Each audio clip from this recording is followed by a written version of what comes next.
everybody. Welcome to My Worst Date. I'm Cassie. I'm Keegan. I'm Christina. This is our Shorty episode for the month of January. It's 2024. What the hell happened? I don't know. I went into this year with my full chest out. Yeah, you did. All positive. Many 2023? Yeah, resolutions. And then I was like, this year I'm like just sneaking. I'm like Kris Kardashian in the bushes peeking out. That's how I'm going into 2024. Yeah, I don't have the mental capacity to try and think about anything in 2024. Yeah. Whatever happens, happens. That's where I'm at. Yeah.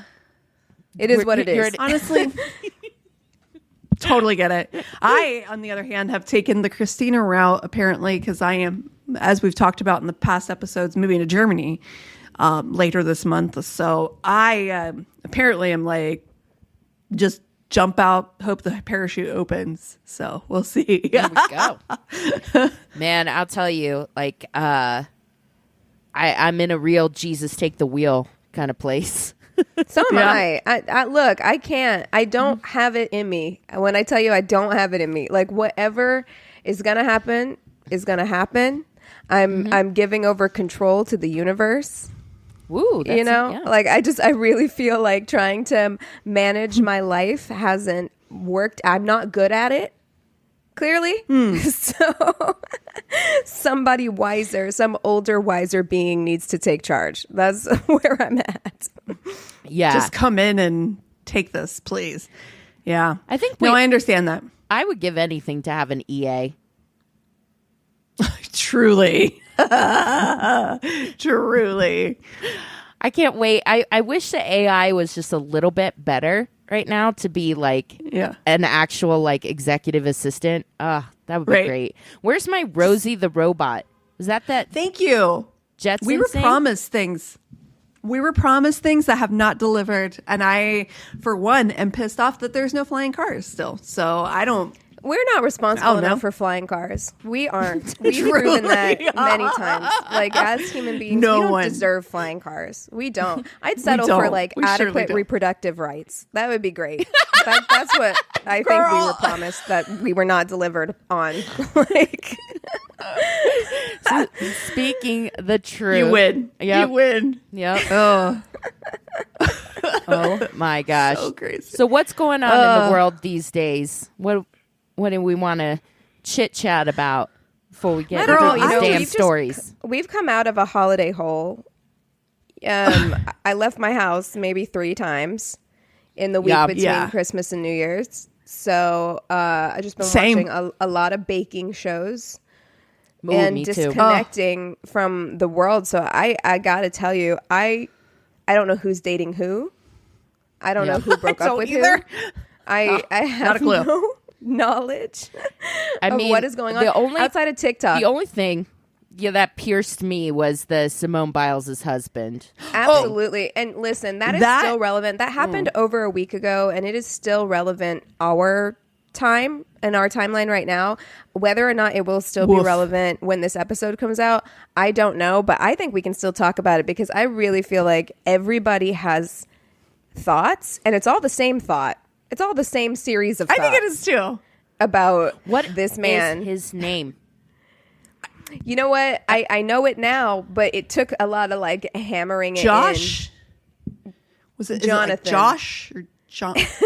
Taylor? Jonathan Taylor? Jonathan Taylor Thomas? And I listen, I watch sports. I don't even understand. I watch football. And I wish she was married to Jonathan Taylor Thomas. No, that'd be more on her level. Truly. We at least know who the fuck he is. Right. Exactly. JTT. So for those of you who've been living truly in a holiday hole under a rock, what we're talking about is that Simone Biles' husband, which is how everyone refers to this man, went on a podcast and said on the podcast that he didn't know who she was whenever they met Sean Raya, first of all. No clue. Which don't know her. Fucked. Of course you did. Like, everyone knows who Simone Biles is. Everyone. She is the most decorated Olympic gymnast of all time. They know her the world over. So, like, what do you mean you don't know who Simone Biles is? And then he goes on to say that she messaged him first. He wasn't going to pursue it, but he went to her Instagram and saw she had a lot of followers and was then like, oh, okay, I guess I'll message her back. And then he goes on to say that she drove 45 minutes to him. She pursued him. She drove 45 minutes to him on his first date. He wasn't going to chase her at all, and that he was the catch in the relationship. Okay. So, and she's there the whole time. I'm like, girl. Yes, that's what I was like. Yeah. And I felt so bad because Lord knows that she has been through a lot in her life. And my heart breaks for somebody that has to deal with such an insecure person that they feel that they have to humble you.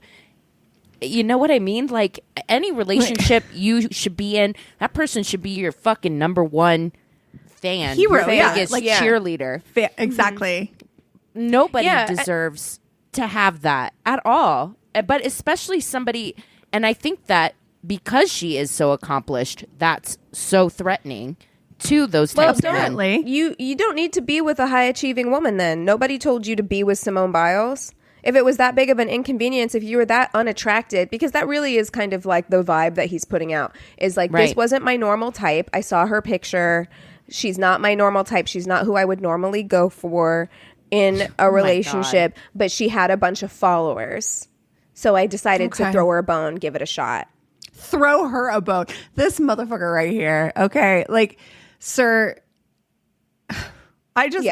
it's the most absurd thing ever.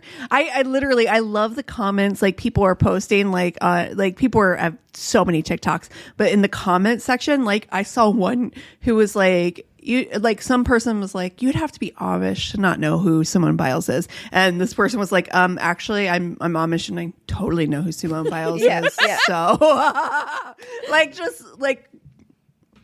everyone. Well, I mean, and it makes it more unbelievable because it's like you are also in the sports world. So it's not like you're not a gymnast. I get that. But like you are in sports. You know someone who has been on a Wheaties box and on the cover of Time magazine and interviewed the world over. Like you do know who this person is. And then it was made worse because he was saying that he doesn't follow gymnastics. Like they were in training during the Olympics. So he just tuned everything out, I guess. But then the previous Olympics, the 2012 Olympics, he was live tweeting the gymnastics portion. So like when Gabby Douglas was the big star of that Olympics. Interesting. So Simone Biles became kind of like a big star at the Olympics following that. So it's like you did pay attention to gymnastics. So you saying that like you never knew. I don't even know what that is. What is this gymnastic?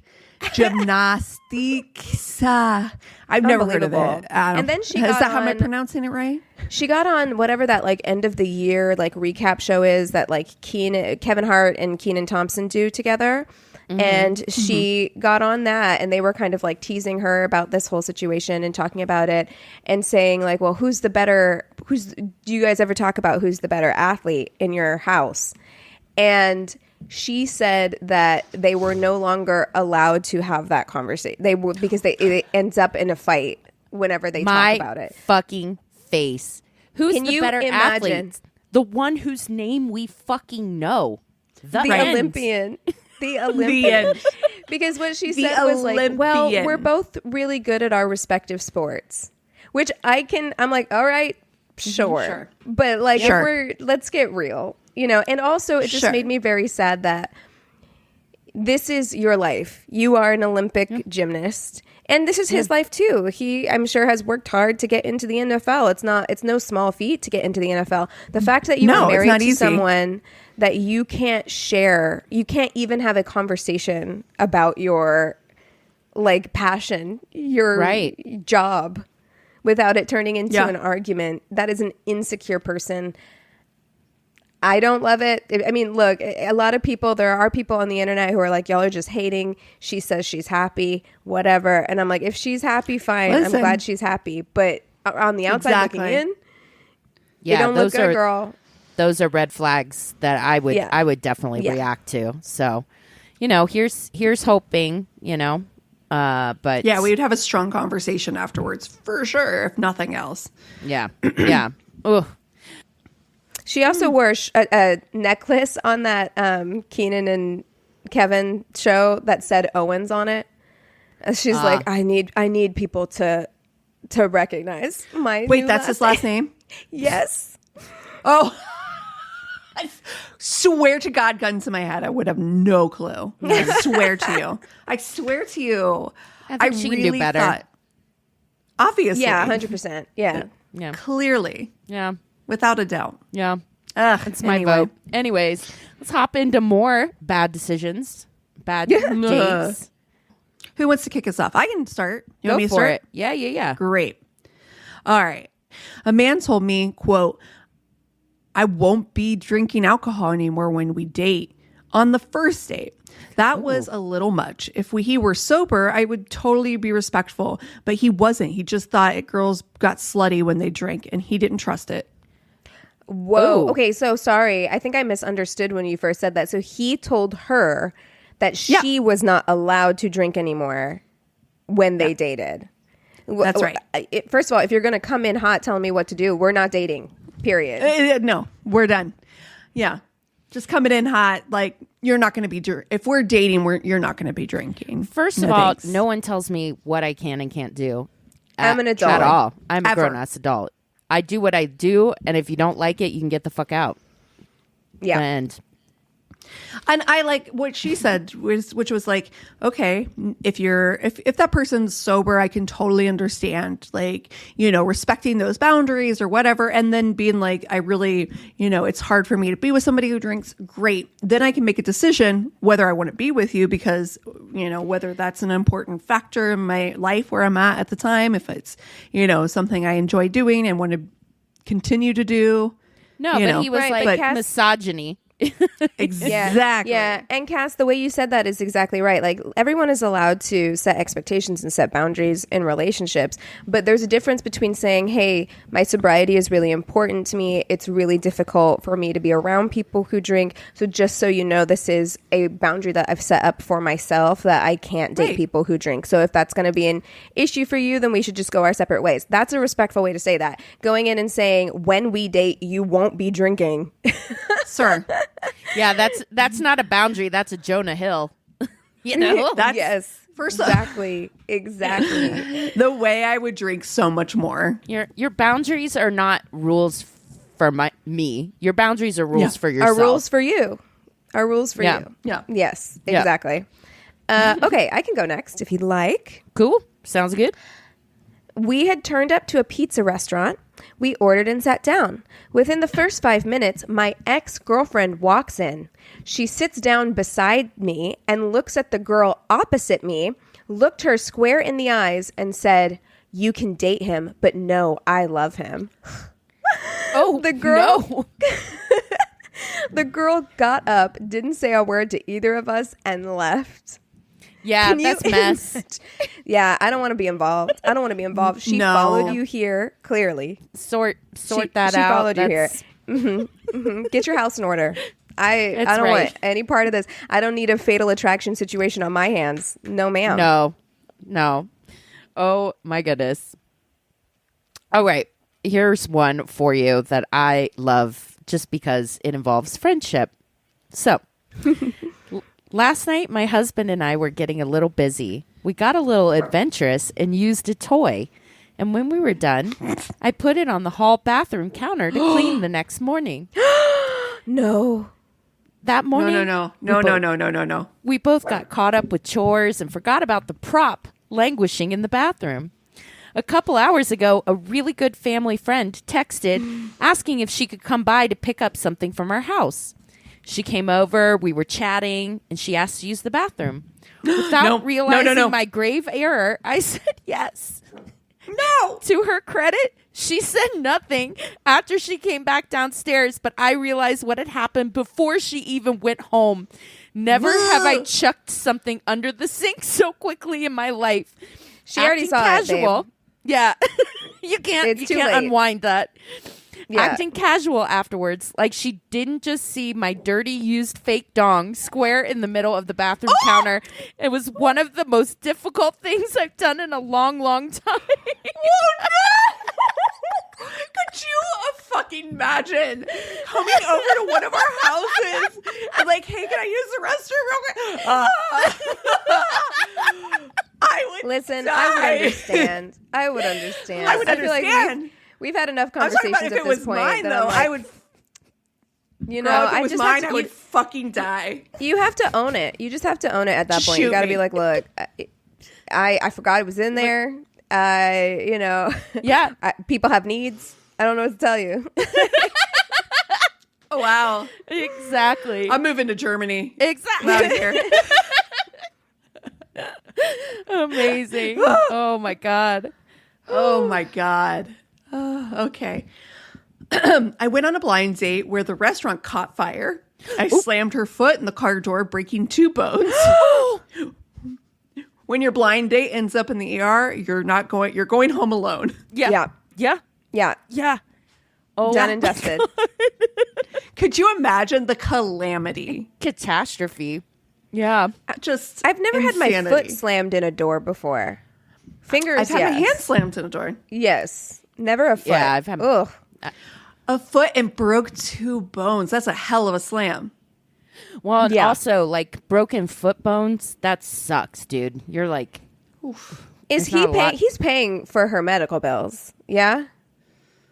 One should hope. One should hope. I hope so. I would fucking hope so. I'd be so pissed if I went on a date, got my toes broken, and then left the hospital with a how many $1,000 bill? I know. No. Not in this America. Not in this economy. Absolutely. I can't afford broken toes. Get fucked. Okay. I asked about his hobbies. He said, I play the bagpipes. I thought that was really cool and asked him to tell me more.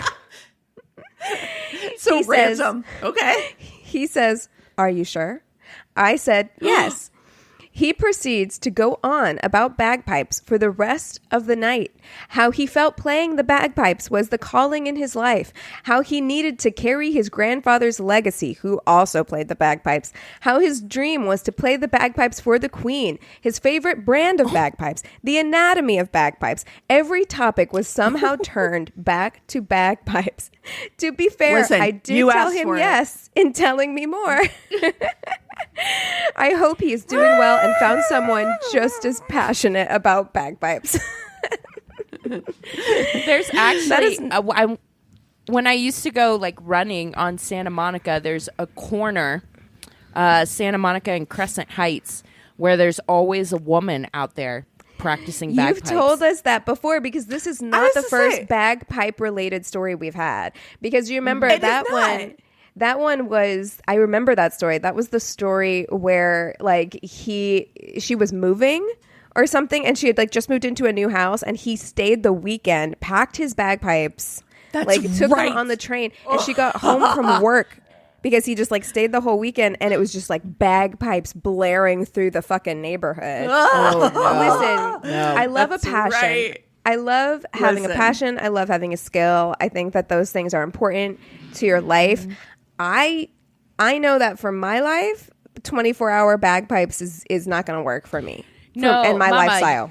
You have got to get a musician's lockout. If you have an instrument such as drum sets, bagpipes, anything like that, you do what other professional musicians do and you get yourself a lockout where you're not going to bother your neighbors, various animals around. Like, bagpipes are disruptive. You know, because I always felt bad for my parents whenever you're in school and you're in band. I was in band. I was in marching band. Yes. And like when you're in school and you're first learning your instrument and you have to do X number of like practice hours at home, I always felt I was playing the clarinet. That is annoying if you don't know how to play it right? It's like a reed instrument. I always felt bad for my parents having to like sit and listen to me try and squeak through trying to play the clarinet. Imagine what it sounds like when someone like doesn't know how to play and the horns. The bagpipes. If you don't know how to play the bagpipes and you're trying to figure it out, that has got to be the worst. It really the worst. You are a saint. You are a saint, honestly. Yes, truly. All right, I got a good one. It's a little long. It's one of those too short for a longie. A midi. It's a midi. But they say, when I, female, was in grade 10, I started dating a boy in 11th grade. He was tall, handsome, and incredibly well-read. I adored him. Incredibly well-read. In the 12th grade? Yeah. He would write me beautiful letters and took me to see art house movies. So, she's head over heels. Look, I would have fallen. Sorry, he's in the 11th grade. I would have fallen for this too. Absolutely. I'd be like, you've read Dickens and you like fucking 100. You like going to the one art house theater that we have in our town? I'm sold. Exactly. We're doing You're going to write me poetry and play the guitar at me. Here we go. Yeah. Oh, God. I was, however, a little rebellious. I preferred to spend my time playing basketball and hanging out with my girlfriends, and I would often skip school and head off campus. One day, I convinced him to skip class with me and go downtown to see the river. It felt like a romantic date to me. We stopped and got coffee and went down to the river and sat on the grass. I was relatively inexperienced in the romantic department, as I had spent much of my years focusing on basketball and not boys. I put my hand on his knee, and he put his arm around me. As we sat there, I moved my hand to his upper thigh and found something long in his sweatpant pocket. I started fiddling with it to try to figure out what it was, and he pulled away from me. I asked what was in his pocket, and he just looked at me. I was confused because why did he look so embarrassed? So I asked if it was a Sharpie, and he said no. A Sharpie. What's this in your pocket? And a Sharpie. A Sharpie. A Sharpie. A Sharpie. That's not what... No. He stood up and said we should go. He quickly started walking back up the hill to get to the bus station. I followed him back up, and we took a bus back to school in mostly silence. I couldn't figure out what was in his pocket that would make him react like that. It took me the 45-minute back to school to figure out what I had done, that I had unintentionally fondled him. We didn't stay together much after that. Oh, God damn. You think it would have gone better if she'd said it was like, what is that, like a Coke can? Like, would that have played better for him? You got a banana in your pocket? But a Sharpie. Wow. God. Oh, my God. I don't miss being a teenager, I'll tell you that much. No. Nope. Ray neither. Nope. Oh, sorry. I'm like, yes. I'm like, Cass, oh, it's my turn. Got it. Just dead silence for 20 seconds. A guy insisted we go to the drive-in movies. Told him he could pick the movie. The cheap bastard picked Paul Blart Mall Cop and told me to get into the trunk because he only brought enough money for one ticket. Up. No. I'm not getting into a trunk for Paul Blart. No. Absolutely not. Definitely not. Most definitely not for Paul Blart. No. An art house movie, that is not. No. We're dealing with different kinds of guys right here. We are. Okay, here's a different kind of guy for you. Met the guy on a Counting Crows online forum. Ooh. Ooh. And he happened to live half an hour away. Cool, let's grab drinks at a local bar and see where it goes. I get there, can't find him anywhere, figured I was stood up. Then the lights dimmed and he walked out on stage, drunk as hell, slurring every other word, proceeded to play Round Here and stopped halfway through to vomit on himself. Now I can never hear that song. Without cracking up. Maria came from Nashville with a suitcase in her. Just throws up everywhere. Oh no! Oh God! I think I found your date's twin. Here we go. Oh, no. We went into a library to shelter from the rain. He asked me if I liked music. I, of course, said yes. He asked what I liked. I mentioned a band. He then stood up and literally placed me in front of him in the middle of the library and sung the entirety of one of this band's songs slowly and loudly in the middle of a busy, quiet library. No. I couldn't move or look anywhere else because he kept his hands on my shoulders and maintained eye contact with me the entire time. I'm shaking. I think my blood pressure just dropped out of my body. That. I want to unzip my entire skin. Do you know how long 3 minutes is? Of that? An eternity. I don't know if there's a worse place to do it than the library. I think the library might be the worst place that you could possibly do something like that. A funeral. I stand corrected. I don't know. Oh my God. I crawl out of my skin. I hate that so fucking much. And strong eye contact too. Please stop. You know, though, I thought you were going to say that he had his hands on the side of her face, which would have made it so much worse. Shoulders are better than, what if he had gently cupping her cheeks? Just no. Don't actually. No. I need to know the song as well. I need to know. Round here. Yes, it was that. Maria came from Nashville with a suitcase.